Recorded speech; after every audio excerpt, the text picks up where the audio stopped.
Bom, bom dia a todos, espero que todos estejam muito bem.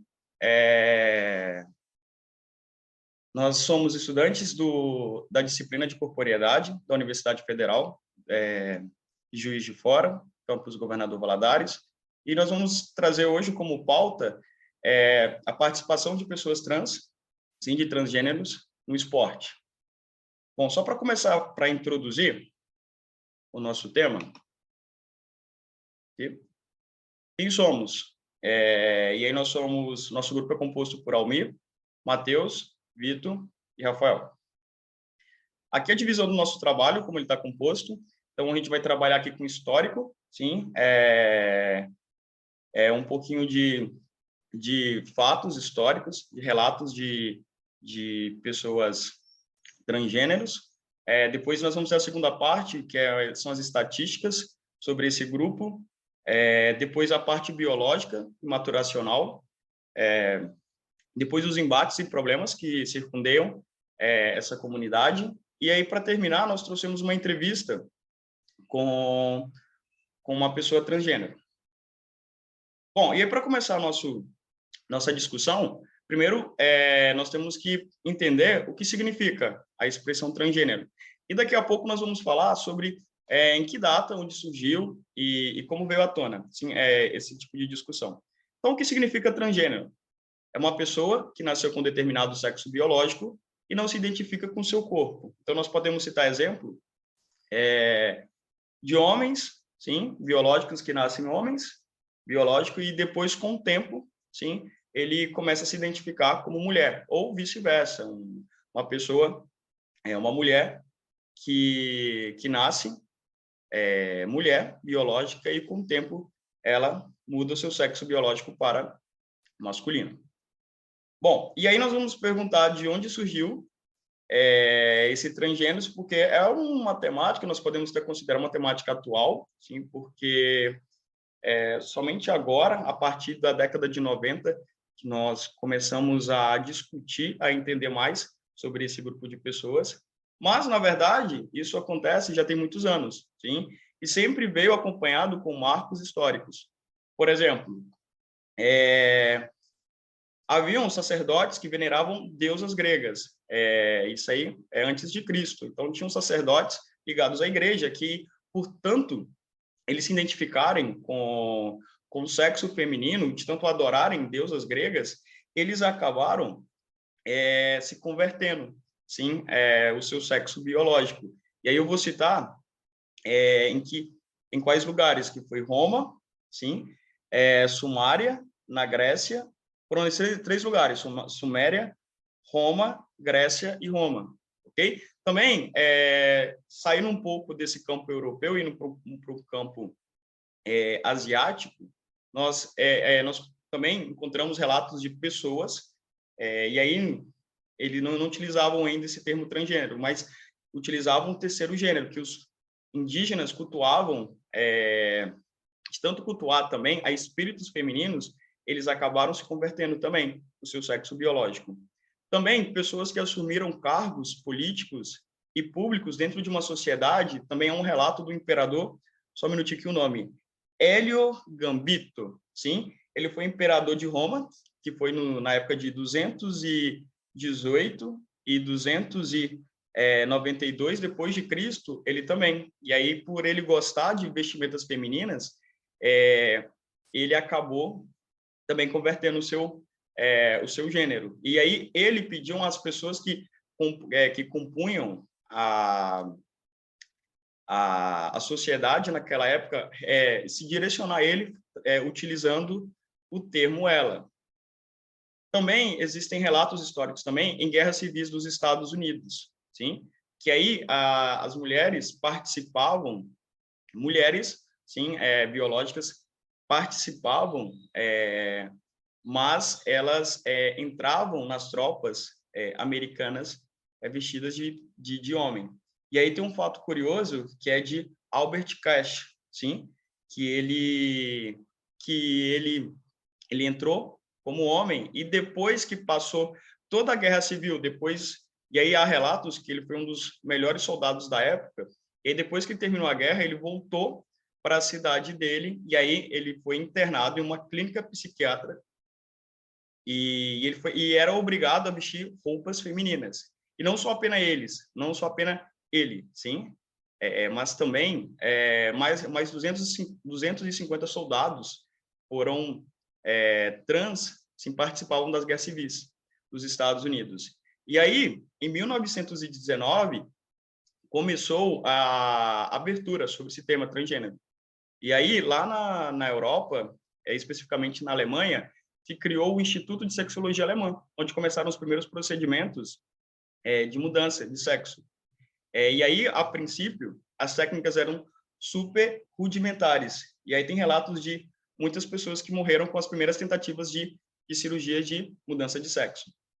E aí, com o passar do tempo, e aí nós vamos chegar em 1960, começou-se a usar a palavra, mas apenas em 1990 que começou a ser popularizado a discussão. Sim, é por isso.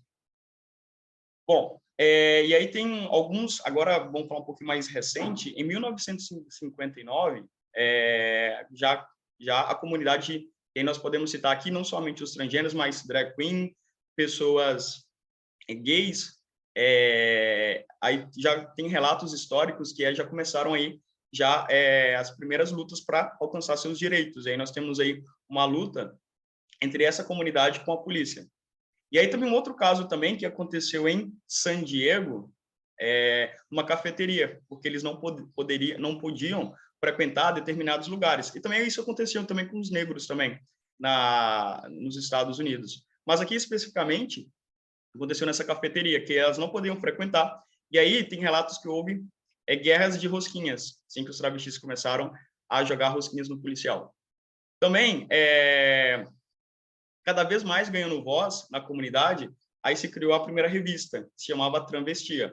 Na época, foi um escândalo muito grande a publicação dessa revista, mas ela aí deu muita visibilidade e também levou acesso de informação, sim, porque tem pessoas que julgam sem saber. Essa revista levou informações a muitas pessoas. Bom, e aí um fato muito curioso é a Parada do Orgulho Gay de 1973 que aconteceu nos Estados Unidos. E aí nós vamos poder ver uma discriminação dentro da discriminação, porque a parada gay, a princípio, ela sempre foi destinada ao público gay, homossexual, pessoas que gostam do mesmo sexo. E aí colocaram duas pessoas, deixa eu só citar, deixa eu ver aqui o nome só para especificar melhor aqui o nome dessas duas pessoas. Ui, peraí, prof.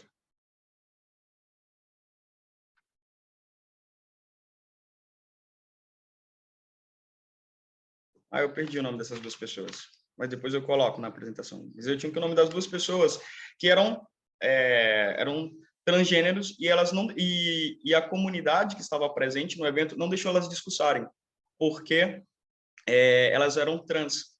E aí elas sofreram preconceito dentro do preconceito. Imagina uma comunidade dividida. E aí, falando um pouco mais dos avanços dessa comunidade, em 1993, a bandeira do orgulho transgênero ela foi criada. E aqui não sabe, as cores da bandeira transgênero é azul, rosa e branco, ok? E um dado super curioso, mas aí a parte de estatística vai ficar com o Araújo, ele vai explicar um pouco melhor sobre essa realidade, que é uma pesquisa realizada pela National Center, sim, de Transgêneros Equality. Tem um dado super curioso, que 82% do público transgênero dos Estados Unidos cogitou em suicidar. E 56% desse público já tentou se suicidar. Então, aqui é um número muito elevado para a gente poder pensar o quão impacto, o quanto o preconceito ele gera danos dentro da sociedade, principalmente dentro dessa comunidade. Ok? Agora nós vamos passar para o Araújo agora. Bom dia, quem está assistindo, bom dia, professor. Fiquei com a parte de estatística. Eu vou estar falando um pouquinho da estatística apresentada por esse público. Esses dados foram feitos num estudo que estão no dossiê de assassinatos e violências contra travestis e transexuais brasileiros em 2021.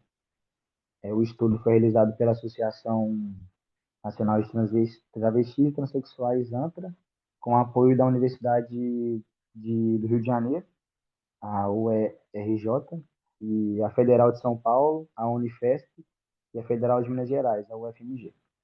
Vale ressaltar que esses estudos têm uma grande dificuldade de ser feito pelo caso desses assassinatos que são ocorridos contra travestis se perderem no meio da autópsia, se perderem no meio da reportagem, pelo fato de ser apenas importante para essa mídia que compartilha as informações o fato biológico, o fato dela ser homem ou ser mulher. Não olha o gênero em si. Então, fica muito mais complicado buscar esses dados. Outra coisa também que eu percebi muito é a falta de profundidade nas reportagens. Sempre quando tem algum tipo de assassinato, a polícia não quer falar sobre os motivos, não entra a fundo os motivos, se, se um travesti é morto com algum tipo de roubo, já entra como latrocínio, não falam que foi pelo fato da pessoa ser travesti que pode ter influenciado o crime. Em 2021, foram registrados 140 assassinatos de pessoas trans no Brasil. Desse total, 135 tiveram como vítimas travestis mulheres, transexuais, e 5 vítimas foram homens trans e pessoas transmasculinas. O número foi menor do que do ano anterior, foram registrados 175 assassinatos de pessoas trans, mas foi superior ao de 2019, no período pré-pandemia, quando foram contabilizados 124 óbitos. O número de 2021 está acima da média de 2008, de 123,8 homicídios anuais de pessoas pertencentes a esse segmento. Vale ressaltar que as principais vítimas foram profissionais do sexo. 78% dessas pessoas foram mortas identificadas na pesquisa. Esse perfil, entre aspas, pode ser empurrado para a prostituição compulsoriamente pela falta de oportunidades, onde muitas se encontram em alta vulnerabilidade social e é exposta aos maiores índices de violência, a toda sorte de agressão física e psicológica. Aí no gráfico que está sendo mostrado, a gente consegue reparar que desde 2008 para cá vem só crescendo, né? Teve esse período pré-pandemia de 2018, mais ou menos, que deu uma baixada, mas voltou a subir. 2021 deu uma leve baixada, mas é sempre acima da média. Esses números, né, pelo visto, não param de crescer. Também vale colocar aqui alguns casos que aconteceram em Valadares.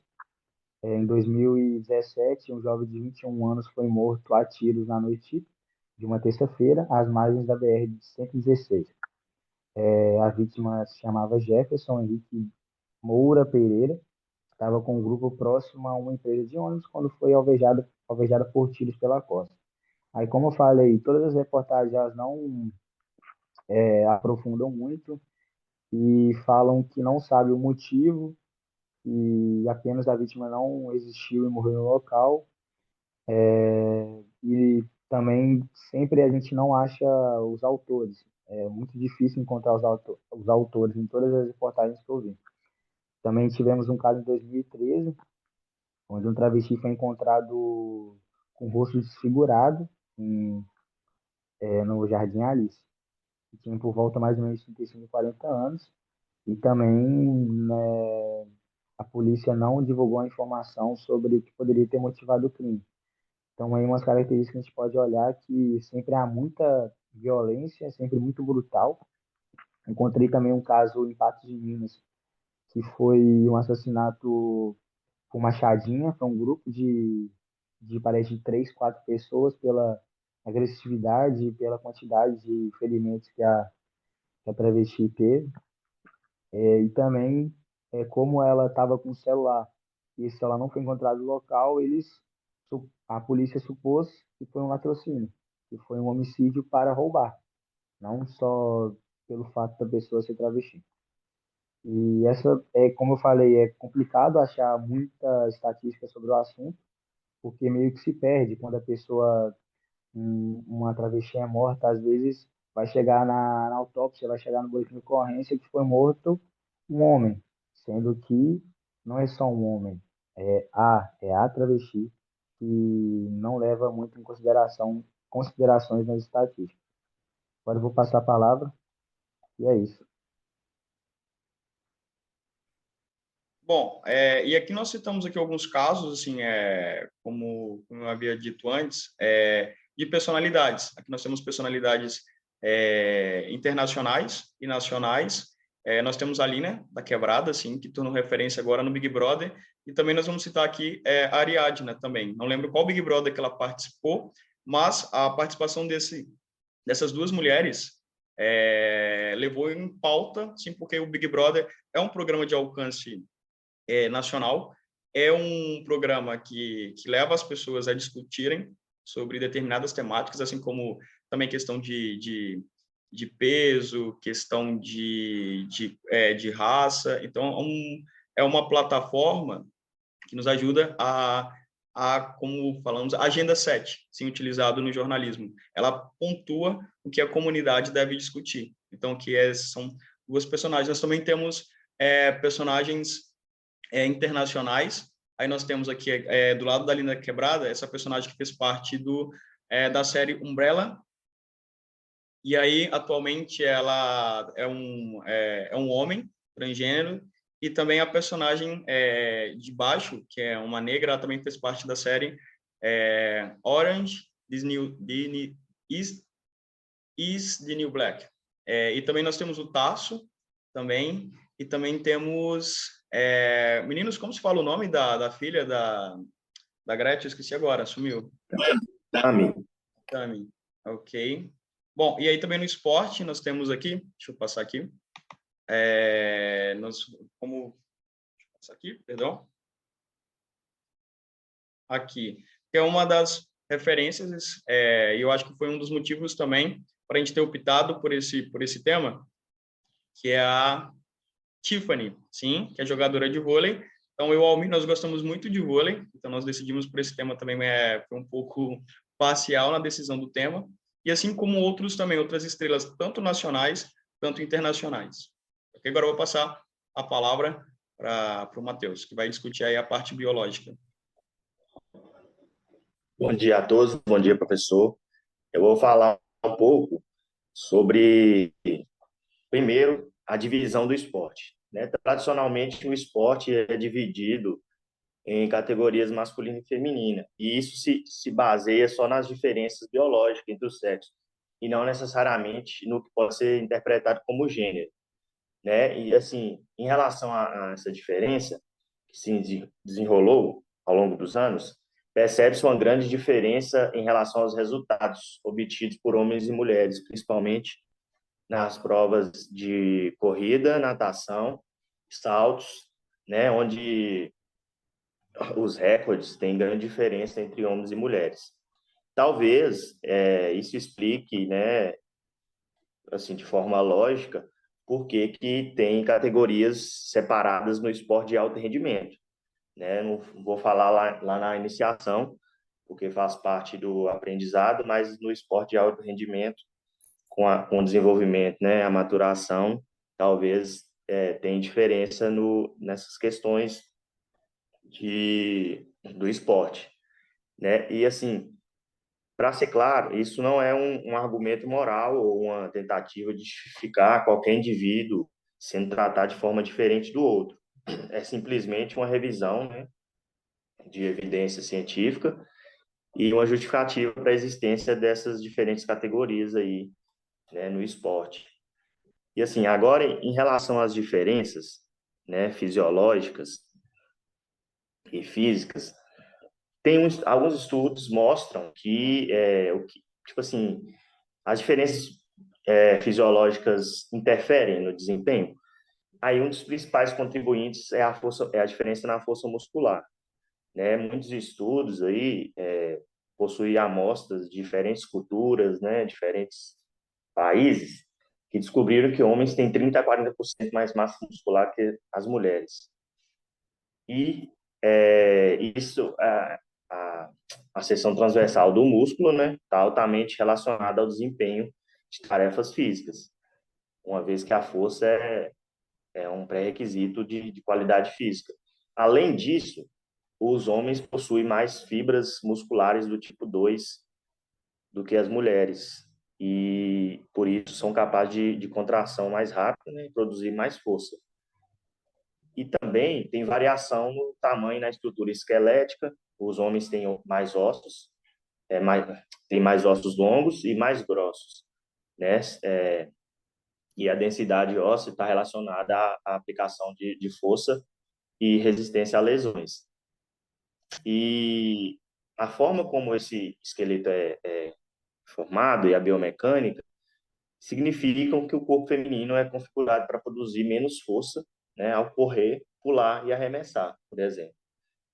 E também tem o aspecto da fadiga, um aspecto também que nota-se uma diferença, né? Que alguns estudos têm demonstrado que a fadiga da musculatura periférica é maior em mulheres do que em homens, né? O que resulta em menor rendimento delas em tarefas físicas. E essas diferenças também, elas estão relacionadas com a composição, né, do tipo da fibra muscular, como eu já falei. E um dos fatores que influenciam, né, que contribui para isso é a influência da testosterona, que tem grande diferença ao longo da puberdade. E, assim, levando em consideração a isso, alguns estudos, esse estudo mais precisamente que eu peguei aqui, ele fala que, embora os efeitos da suplementação ou inibição da testosterona possam modificar as características originais, ele fala que é improvável que reverta todas as manifestações sexualmente dimórficas.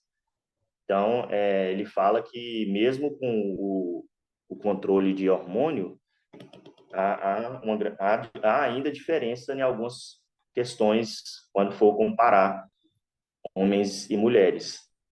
E, de acordo com esse estudo, fica evidente, né, que o sexo masculino é superior ao feminino nas valências físicas levantadas, com exceção da flexibilidade. É a única coisa que não teve diferença. Foi a flexibilidade de homem e mulher. Aí, levando em consideração a isso, a gente vai entrar na área do esporte. Qual o posicionamento do Comitê Olímpico em relação a isso? Primeiro, o primeiro posicionamento deles foi em 2015, né, que eles definiram que atletas trans poderiam competir na categoria de sua identidade de gênero, sendo que homens trans poderiam participar de eventos normalmente, sem nenhuma restrição, e mulheres trans precisariam ter uma quantidade de testosterona abaixo de 10 nmols por litro de sangue, 12 meses antes da competição. Então, quer dizer que as mulheres trans, elas deveriam ter um controle do nível de testosterona, uma redução, né? Até que se possa atingir assim, uma igualdade em relação ao sexo biológico feminino. Aí teve várias discussões em relação a isso, os sindicatos de alguns esportes se posicionaram contra, né? Houve muita discussão em relação a esse posicionamento do Comitê Olímpico, né? Porque assim, isso também depende de vários esportes. Tem esporte, cada esporte tem uma característica diferente, talvez possa influenciar em um esporte, em outro não. Então, isso aí é uma coisa bem complexa. Aí, com essas questões de esses debates, em 2021, teve um segundo posicionamento do COI e ele colocou diretrizes aprovadas pelo Conselho Executivo, que a partir de agora, cada modalidade irá definir seus critérios, né? E isso vale tanto até para os Jogos Olímpicos. Então, cada modalidade ficaria responsável por definir essa questão, seguindo, claro, os princípios aprovados pelo Conselho Executivo. Aí eu vou só ler aqui 3 trechos que é um dos itens importantes da cartilha, que eles chamam de não presunção de vantagem, que nenhum atleta deve ser impedido de competir ou deve ser excluído da competição com base em uma vantagem competitiva, injusta, não verificada, alegada ou percebida, devido às suas variações de sexo, aparência física ou status de transgênero. E outra também é até que as evidências determinem o contrário, atletas não devem ser considerados como tendo uma vantagem competitiva injusta ou desproporcional devido às suas variações de sexo. E no item 6.1 e 6.2, o COI também coloca que qualquer restrição à participação de pessoas transexuais no esporte deve ser baseada em estudos robustos e revisados por pares, que demonstram uma consistente, injusta e desproporcional vantagem competitiva em performance ou um risco à saúde das demais atletas.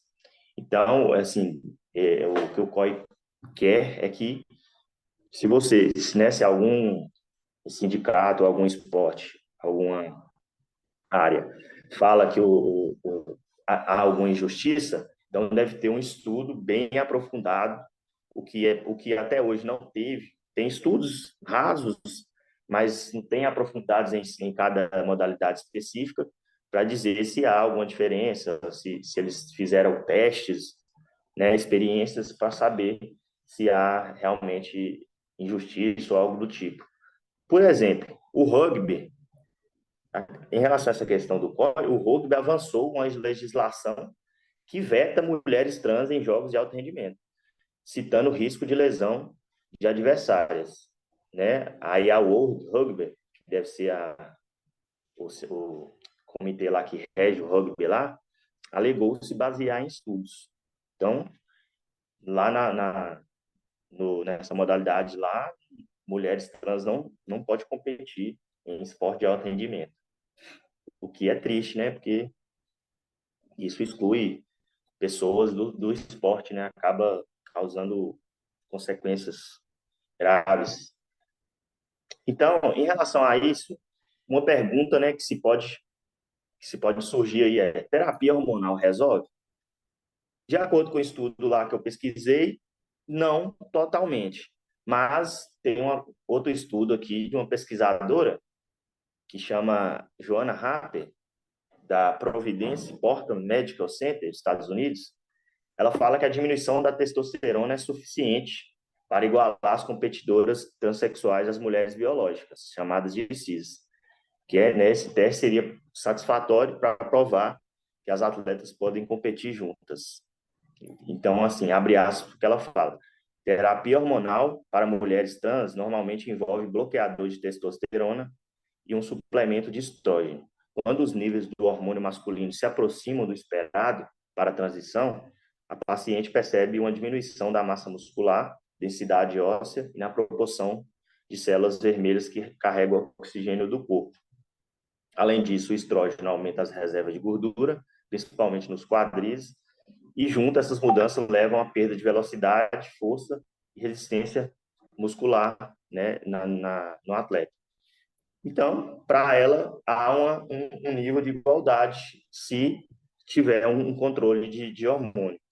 E também, segundo outro professor aqui, Regis Rezende, fisiologista, professor de educação física e pós-graduado em voleibol e especialista do caso Tiffany, né, que o Céu citou aí do vôlei, os estudos mostram que em alguns esportes a performance de atletas submetidos à terapia hormonal é inclusive abaixo de mulheres cisgênero. Então, temos contradições, né? Temos opiniões diferentes, baseadas, né, em fatos. Então, é necessário que perceber as individualidades de cada esporte. Eu acho que deve haver mais estudos que façam esportes específicos, que foquem em cada modalidade para saber se realmente há diferença ou não, né? Porque se for olhar só características físicas, fisiológicas, em homens e mulheres é comprovado que há diferenças, características físicas, fisiológicas, mas e a questão do hormônio?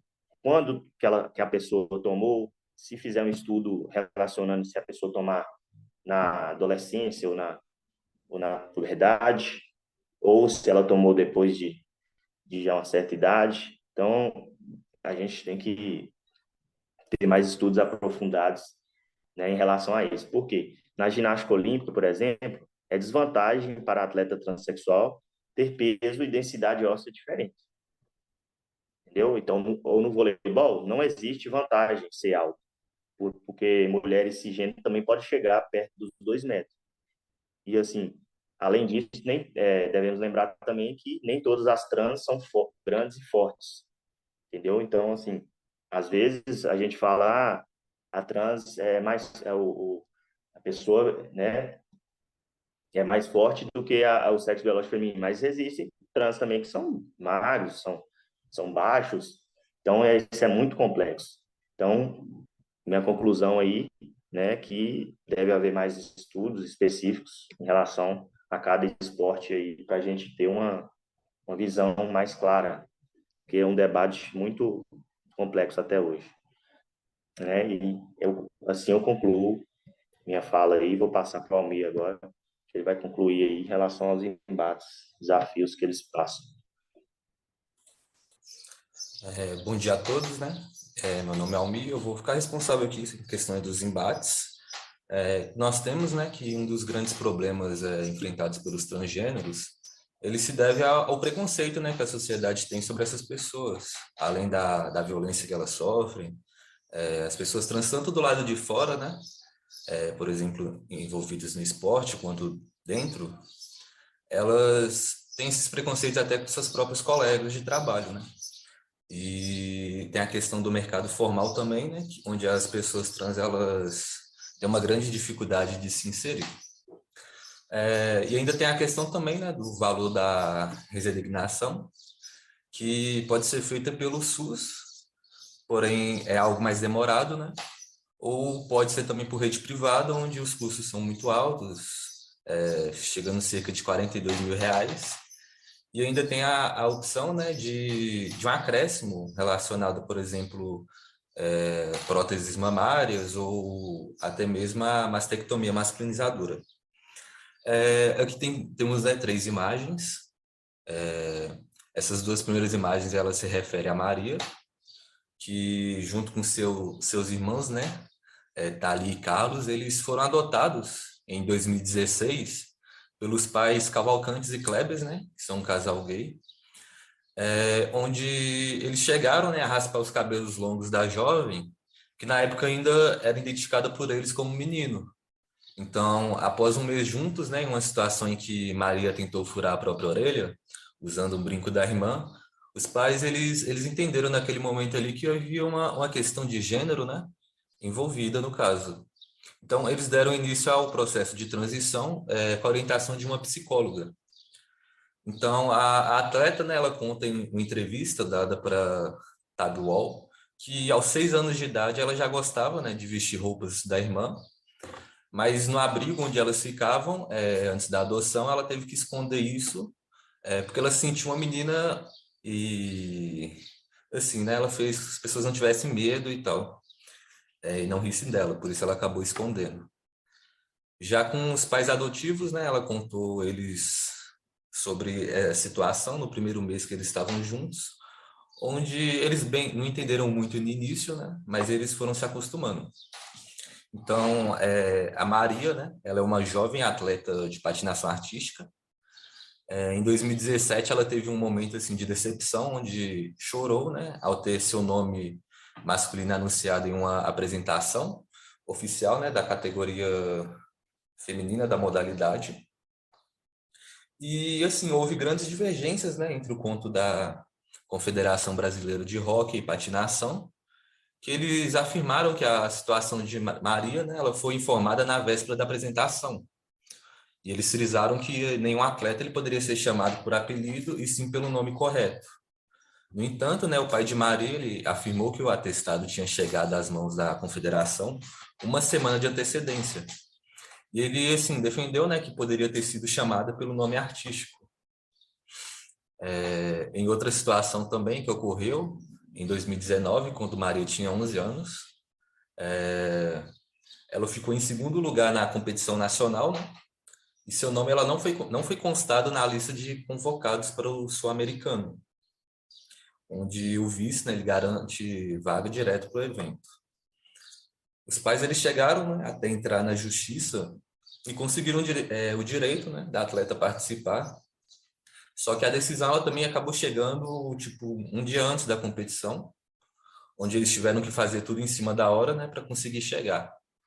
E assim, mesmo chegando para competir, Maria ela acabou não recebendo o agasalho da seleção, ela não tirou fotos oficiais, não fez o reconhecimento de pista e além da ordem de apresentação ter sido mudado de última hora. Então, podemos notar, né, uma grande dificuldade que Maria passou nessas duas competições específicas. E a confederação ela acabou se manifestando de novo, né, dizendo que não foram entregues a documentação para o registro no Sul-Americano em 2019, onde o nome social ele não era permitido, né, pela Confederação Sul-Americana de Patinação, onde havia um processo para mudança oficial de gênero de Maria ainda em andamento, né, e não tinha sido aceito ainda. A participação, né, de Maria em competições oficiais ela segue incerta, onde o embate, né, que ocorre entre os pais e Maria e a confederação, elas seguem. A confederação ela diz solicitar documentos, exames e prontuários, mas os pais negam enviar documentação completa, né? Já o pai, ele diz que falta empatia, né? Que a confederação ela gosta de dificultar a participação da Maria, onde a própria confederação ela já tem um laudo, né, sobre o tratamento dela e como ocorreu. E durante o período de pandemia, ele se sentiu assim, que seria uma grande responsabilidade, né, levar a Maria a um laboratório todo mês para provar algo que já se sabe. Então, é algo bem complicado, né, que se passou. E, assim, eu achei interessante essa história até pela questão de, às vezes, a gente ouve muito sobre essa questão, né, dos transgêneros no esporte, mas normalmente mais na fase adulta. Então, a gente às vezes não percebe, né, a profundidade disso e a Maria, por exemplo, é um caso de que desde 6 anos de idade ela já se sentia assim e é algo que normalmente não se vê, né, notícias e tal, é mais focado no esporte de alto rendimento e tal. No outro caso, nós temos aqui uma foto, né, de Lia Thomas. Ela é uma nadadora norte-americana, que foi campeã das 500 jardas livres na NCAA, que é uma tradicional liga universitária americana.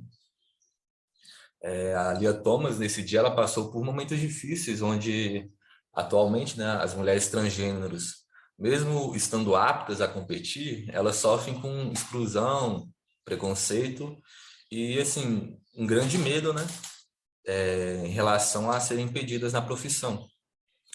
Então, essa imagem aí, ela viralizou na internet, né, pelo fato de Lia Thomas em seu pódio se encontrar sozinha, enquanto as medalhistas, né, do segundo, terceiro e quarto lugar tiraram em um momento, né, fotos juntas. Essa garota do meio, a garota de cowboy, ela chegou até a negar ter sido algum tipo de protesto ou exclusão com a atleta. E assim, ela ainda sofreu também, né, com as pessoas que estavam presentes, onde elas, tipo assim, houve poucas palmas e tal, e acabou tendo muito preconceito naquela situação. O governador da Flórida mesmo, Ron DeSantis, ele emitiu um comunicado, né, entre aspas, assim, proclamando, né, refutando a medalha de ouro da Lia, colocando a segunda colocada, por exemplo, como a campeã. Então, o fardo, né, e o sofrimento mental que essas atletas transgêneras elas carregam, muitas vezes acabam fazendo com que elas abandonem o esporte.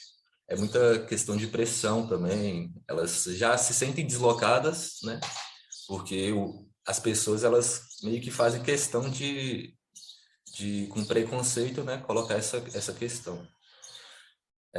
Uma psicóloga de esporte, né, que atuou na Rio 2016, Paloma Melo, ela fez até um comentário, né, entre aspas, dizendo o que aconteceu com a atleta Lia Thomas foi sim um ato transfóbico, e a questão é que esse tipo de situação exclusiva, de humilhação, causa um profundo sofrimento no ser humano por trás da atleta, né? Então, infelizmente, as mulheres trans ainda são vistas como homens neste contexto.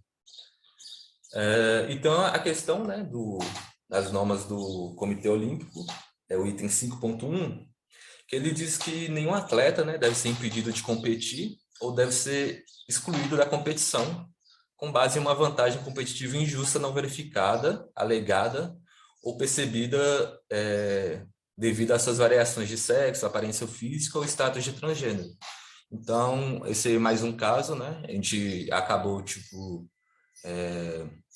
a gente acaba vendo muito mais voltado, por exemplo, nos casos da Tiffany, né? Que são um exemplo que teve uma grande repercussão no Brasil. Então, eu trouxe esses casos, né, voltados mais para a questão menos vista. Por exemplo, a Jovem e a Lia Thomas, né, na área acadêmica universitária. E é isso. Bom, e aí só para a gente dirigir para o final da nossa discussão, a que nós vamos levar agora, deixa eu passar aqui o slide aqui. Bom, nossa conclusão. Nossa conclusão vai ficar em aberto, porque eu acho que cada um aqui tem uma conclusão, tem uma lição que leva desse tipo de assunto. E aí eu vou começar com o Araújo. Araújo, como você identifica, por que é importante discutir esse tipo de tema para a educação física? Desculpa, tivemos um problema, teve que sair. Matheus, o que você acha da importância desse tema para o profissional de educação física? Cara, eu acho que esse tema é muito importante porque a gente vai lidar com isso no dia a dia. Eu, particularmente, né, que estou trabalhando em academia, eu nunca lidei com isso, mas e aí quando eu for lidar com isso? Quando aparecer alguma pessoa transgênera para eu fazer treinamento, como que eu vou lidar com essa pessoa, entendeu? Como que eu vou tratar essa pessoa? Como que essa pessoa vai gostar de ser tratada, entendeu? Então, assim, eu acho que esse estudo foi muito válido, que a gente aprende, né? Principalmente que eu acho que todas as pessoas são iguais, independente de escolhas, né? E, assim, o que eu acho que deve ter é estudos mais aprofundados que foquem nessa questão do alto rendimento. Aí, com certeza, deve ter estudos mais específicos para a gente ver essa questão de injustiça ou não. Mas deve ter alguma forma de que todos possam participar de maneira igual, sem excluir ninguém, né? Essa é a minha conclusão aí. Araújo, e para você, qual que é a importância desse tipo de temática para a educação física? Eu acho que é muito importante a gente ter mais estudos sobre isso, aprofundar bastante no tema. É muito importante a gente saber, como o Matheus falou, como a pessoa gosta de ser tratada, de como você deve chamar ela, pelo nome, até pelo pronome, né, que você deve dizer a respeito a ela, e também no âmbito que eu estou do CrossFit ou da musculação, do treinamento, você saber como chegar na pessoa para, às vezes, manusear ela em alguns movimentos que nós temos mais contato, que seria da ginástica, que a gente precisa, em algum momento, tocar a pessoa e saber o que ela, às vezes, o que ela já passou, se ela tem algum receio de algum tipo de toque, se ela já sofreu algum preconceito, se ela não gosta. É muito válido a gente saber sobre isso e entender como a pessoa se sente a respeito desse âmbito. E, Almir, qual que é a importância desse tipo de temática para a educação física? Bom, eu acho muito importante, né, pela questão de assim, a pessoa transgênera, ela nasce assim, ela se identifica assim. Então, eu acho que não cabe a nós, por exemplo, colocar elas como tipo algo diferente ou um preconceito, porque é uma pessoa. Nós trabalhamos com vidas, então eu acho que a gente deve tratar todas as pessoas da mesma maneira. E a gente vai tratar elas da forma que elas acharem melhor, para porque assim, né? Eu acho que já sofrem muita coisa. Então, eu acho que no cenário de um profissional de educação física, isso seria um desastre, né? Bom, e aí, para terminar minha conclusão, eu vou falar um pouquinho da parte acadêmica.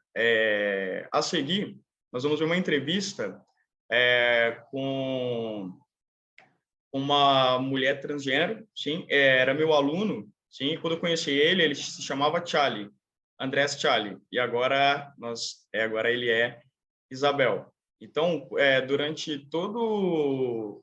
Foi um ano que eu estive com o Charlie, aí eu tenho a imagem do Charlie masculino, mas assim, durante as aulas eu sempre percebi, não só eu, mas também os companheiros de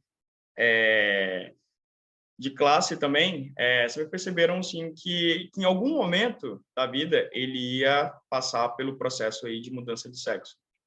Aí ele não passou ainda, mas ele, em um mês, assim, faz um mês, mais ou menos, ele postou uma foto em suas redes sociais, onde oficialmente ele publicou que ele fez essa passagem. E ele vai contar um pouquinho da experiência para nós, mas para mim, a importância foi que durante todas as classes, todos os momentos que eu estive com a Isabel em classe, assim, eu sempre levava temas para discutir com eles. A gente sempre buscava fazer atividades e dinâmicas que fossem inclusivas, sim, abordar temas não somente com cunho heteronormativo, mas também de vários tipos de situações. Por exemplo, eram classes de português, então eu sempre colocava eles pensando em situações nas quais eles pudessem criar esse tipo de inclusão entre eles. E aí eu lembro que quando terminou essas classes, ele falou: prof, muito obrigado. Eu não vim para aulas de português apenas para aprender português e sair daqui com um diploma de português, mas também era um momento de escape, porque a Colômbia ela é uma sociedade assim que precisa desenvolver muito sobre essa questão de pessoas transexuais, transgênero. Então, era muito importante, então eu como professor, como educador, fazer essa parte inclusiva. Então, ele ia para a minha aula não apenas para aprender português, mas também para se sentir abraçado por todos os companheiros, e principalmente pelo professor. Bom, então, aqui nós temos, deixa eu passar aqui, temos nossas referências bibliográficas, elas serão enviadas junto com o vídeo do YouTube. E obrigado. Então, obrigado a todos, sim. Obrigado, professor, durante o semestre, obrigado, companheiros. E essa foi a nossa discussão. Okay?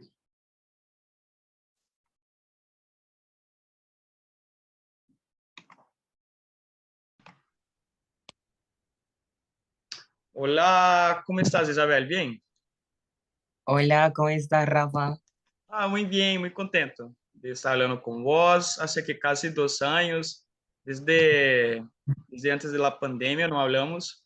Y te agradezco mucho por esta charla, por esta conversa. Y esa conversa es de una disciplina que yo tengo en la U, que se llama corporeidad. No sé cómo traducirla para el español, pero son los estudios sobre los cuerpos. Entonces yo te invité porque tienes una historia muy bonita, porque compartimos muchos momentos bacanos en la U. Y yo quisiera, para que empecemos nuestra conversa, saber cómo, ¿sí? Cómo te fue con la transición. Bueno, digamos que el tema de mi transición es algo muy reciente porque llevo oficialmente, hoy cumplo un mes, el 19 de noviembre tomé la decisión. Hoy es mi primer mes en transición, sin embargo, eh, llevaba muchos meses o digamos que varias semanas atrás antes de decir socialmente soy una mujer y espero asumir este rol con toda la dignidad del mundo y con mucho respeto, pues, ante la sociedad, ante los demás, porque pues no era algo fácil, sí lo tenía premeditado, era algo que rondaba mi cabeza, pero no había tomado esa decisión sino hasta este momento. Entonces, nada, muy feliz, muy contenta, creo que las cosas han sido mucho más fáciles de lo que yo creía, entonces eso me tiene un poquito pues feliz, motivada. No todo ha sido color de rosa pues, en este tiempo, pero a modo general me he sentido muy, muy satisfecha. Me alegra mucho. Una duda. Me dijiste que la transición fue más o menos como 30 días, un mes. Pero que en toda tu vida siempre sentiste que quisieras el cambio o eso vino por ahora. Bueno, en realidad yo lo que siempre le digo a las personas es que yo siempre he sido una mujer, ¿cierto? Solo que hasta hace poco me di cuenta o lo acepté, porque es un proceso de aceptación a nivel personal. Entonces, si bien toda mi vida he sido una mujer, solo hasta hace un mes asumí, digamos que ese rol dentro de esta sociedad y todavía incluso en muchos espacios no soy reconocida como una porque no me he permitido socializarlo, pero es un proceso que poco a poco pues se va a ir dando y por lo pronto digamos que la gran mayoría de personas que rodean mi círculo social, en redes, mi familia, mis amigos más cercanos, conocidos, ya saben lo que yo soy.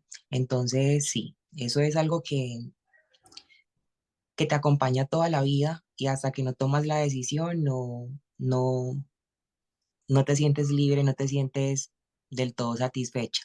Entonces, sí, la respuesta es que sí, toda la vida yo he sido una mujer y como dice una de las trans más influyentes a nivel mundial, pues que ya murió, que era la Veneno, porque cuando uno lo es siempre. Entonces, es eso.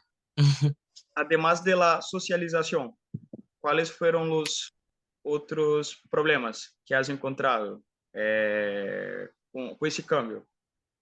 Bueno, yo la verdad tengo que aceptar y reconocer que he sido una mujer demasiado privilegiada porque eh, las mujeres trans encontramos muchísimas barreras en todo este proceso, sobre todo cuando iniciamos nuestra transición. No obstante, no puedo, digamos que quejarme de mi posición porque afortunadamente yo soy una mujer que ha contado con el apoyo familiar, todo su círculo social la ha aceptado tal cual, la ha apoyado más allá de la aceptación, que es muy importante y muy crucial, porque es muy maluco sentirse sola durante todo este proceso, sobre todo al momento en que tú inicias. Entonces, digamos que de mi experiencia personal no tendría mucho sobre qué quejarme, ¿cierto? ¿Por qué? Porque he tenido ese privilegio que quizá otras no lo han tenido, pero sí, a modo general y hablando por mis hermanas trans, nos enfrentamos a muchas barreras porque literalmente la primera puerta que nos cierran en muchas ocasiones son la de la propia familia. Entonces nuestros propios papás, nuestros hermanos, tíos, abuelos nos rechazan, entonces quedamos literalmente a la deriva, a la espera de que quién sabe quién, otro tipo de personas, amigos, de pronto conocidos, incluso desconocidos, nos puedan brindar ese poco de apoyo que necesitamos en este proceso. Pero yo, digamos que así lo más dificultoso que se me ha presentado, de pronto ha sido con el tema de que las personas asumen tu género y, y digamos, pues a nivel legal, por ejemplo, eh, con los bancos o con las entidades gubernamentales o con los documentos como tal, no es como tan fácil cambiar todo, requiere de un proceso y ese proceso es demasiado lento. Entonces, digamos que esa sería la mayor barrera que estoy presentando en estos momentos, lo del tema del reconocimiento como mujer desde la perspectiva legal o socialmente o políticamente correcta. No sé si me haga entender. Sí, sí, sí. ¿Y qué tus papás y tus amigos te dijeron? Mis papás, literalmente cuando yo tuve la valentía de hablar con mis papás respecto al tema, me dijeron que era algo que ellos sabían desde hace mucho tiempo, ¿cierto? Y que han tenido una niña o una hija por 23 años y no debería ser como de mi preocupación que yo, digamos que esté esperando la aceptación por parte de ellos. Todo lo contrario. Entonces, digamos que eso me da un parte de mucha tranquilidad porque si bien yo sabía que mis papás eran personas que posiblemente me iban a apoyar bajo cualquier circunstancia de mi vida, pues del dicho al hecho hay mucho trecho, por así decirlo, y no era fácil. Entonces quería dar ese paso y afortunadamente cuando lo di sentí un alivio muy grande y ellos me han apoyado desde el primer momento, ellos y todos mis amigos y mi círculo de la mejor manera. A mí alegre. ¿Y cómo es el proceso de, no sé cómo decir eso, porque en Brasil decimos el nombre social, no sé si también utilizan el mismo término en Colombia. Nombre, ¿Qué pena? el nombre social es como mi nombre. Ahora, Isso, como para hacer esse câmbio. Aí decimos nombres sociais, assim como... ¿También Bueno, utiliza el mismo término en Colombia o no? no, bueno, en realidad aquí en Colombia, eh, digamos que las personas trans tenemos un nombre de nacimiento que es el que nos, bueno, el con el que nacemos, obviamente, ¿cierto? Y el nombre con el que nos identificamos o el cual elegimos llamarnos, ¿cierto? En el proceso. Yo, yo la verdad, pues ese nombre lo elegí hace poco también. Mi nombre es Isabel, ¿cierto? Y nada, pues ahí estamos poco a poco, digamos que tratando de que pase a ser menos de la parte de apodo o sobrenombre o que sea menos algo de alternativo a que sea algo oficial y que yo sea reconocida frente a los demás como eso, ¿no? O sea, como con ese nombre, como me llamo, Isabel realmente. Entonces es algo que requiere mucha paciencia porque no se puede dar de la noche a la mañana. ¿Y por qué, Isabel? Mi mamá se llama Isabel, Ah, entonces yo crecí viendo a mi mamá como la primera figura femenina de mi vida. eh, Adoraba verla cuando se maquillaba, cuando se arreglaba, ver su feminidad como tal. Aparte, pues porque fue la persona que antes de que yo supiera lo que soy y antes de que yo razonara de que existo y que hago parte de este mundo, me tuve incluso dentro de sí. Entonces, todo eso contribuyó a que yo tomara la decisión de que quería llamarme como la persona que fue la primera mujer de mi vida en el sentido más bonito de la palabra, ¿cierto? En el sentido de que ella fue la primera mujer con la que yo me llegué a identificar y quise llegar como a, pues a representar o a hacer algún día, ¿no? Entonces, por eso tomé la decisión de llamarme Isabel. qué linda dedicación, sin tu mamá. ¿Y por qué yo te invité? Porque nosotros jugábamos juntos, ¿sí? En el equipo de voleibol de la Universidad CES. Y yo Ujú, quisiera saber cómo era para vos la experiencia, assim como porque yo siempre veía que llegaba un poquito más temprano para jugar con las muchachas y después ujú. se quedaba para quedar con los muchachos. Y cómo se te sentía parte como del equipo jugando con los muchachos, cómo te sentía, cómo Bueno, veía la situación. bueno, en realidad yo digamos que no tengo quejas de los chicos a modo general porque independientemente de lo que yo era en su momento, ¿cierto? Antes de mi experiencia trans como tal, yo nunca sentí como rechazo de parte de ellos. No obstante, digamos que desde adentro, o sea, desde lo que yo sentía hacia afuera, sí me sentía mucho más cómoda jugando con las niñas cuando entrenaba con ellas y por eso es que yo hacía el esfuerzo de llegar mucho más temprano para poder tener la oportunidad de entrenar con ellas y sentirme más a gusto y ese feeling, pues porque es un deporte de conjunto y demás, era totalmente distinto con lo que sentía con los chicos. Claro que sí disfrutaba el voleibol jugando pues con los chicos, pero definitivamente mi zona de confort o mi espacio seguro era estando jugando con las niñas. Una vez yo he visto un partido en La Medellín Mm, de nuestras compañeras con otro equipo, que yo no me acuerdo más el nombre, y había una chica trans, no sé sí, si no me ujú. acuerdo, assim, como, bueno, Era una chica, era morenita, sí, la recuerdo. si usted, como te parecía, assim, como, Bueno, el tema del deporte o de la actividad trans, perdón, de la participación trans dentro de las actividades deportivas, sí estoy de acuerdo con que se haga.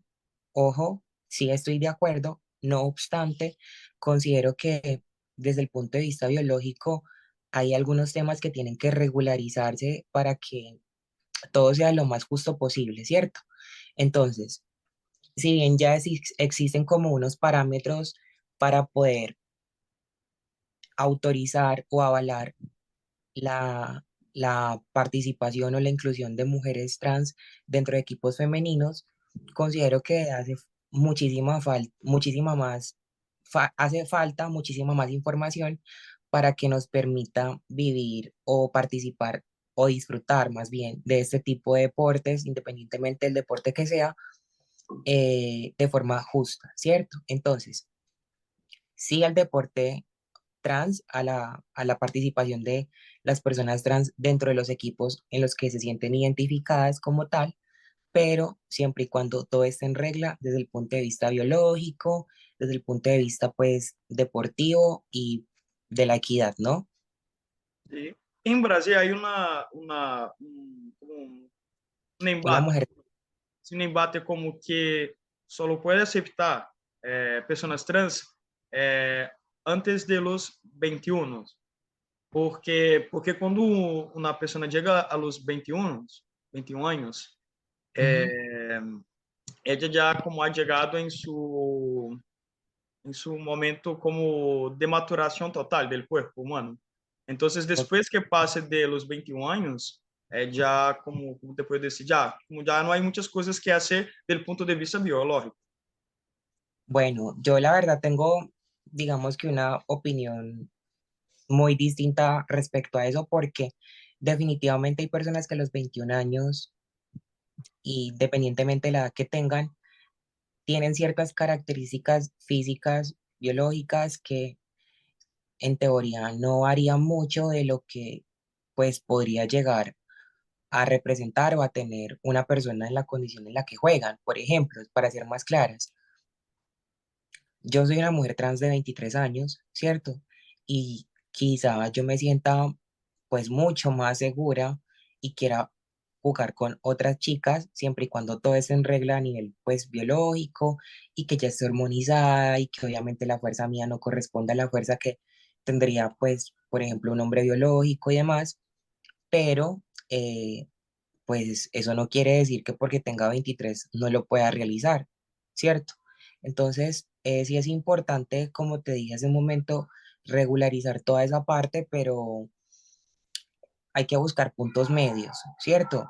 Yo creo que la edad está de más, o sea, independientemente de la edad que tenga una mujer trans, si cumple con los criterios, eh, me imagino que podría ser elegible para que pueda participar y hacer parte pues de la competencia deportiva de forma segura, sana y justa para todos. ¿Hace quanto te graduaste? Isso, En el 2020, 2020, hace que 2 anos. Se pudieras volver a la universidad e se pudieras jugar com as muchachas, ¿jugarías o não? claro que sí,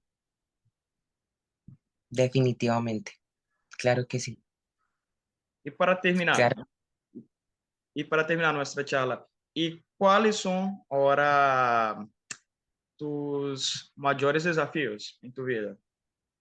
Mi mayor desafío es poder atravesar esa etapa de la transición porque es la etapa más difícil de la vida de una mujer trans, ¿cierto? Cuando ya estás establecida es un poco más fácil porque ya tienes el reconocimiento social, ya tienes las cirugías estéticas o todos los procedimientos médico-quirúrgicos que se requieren, ya tienes un nombre, ya tienes todo lo que en teoría se requeriría para poder llevar una vida tal y como siempre la quisiste.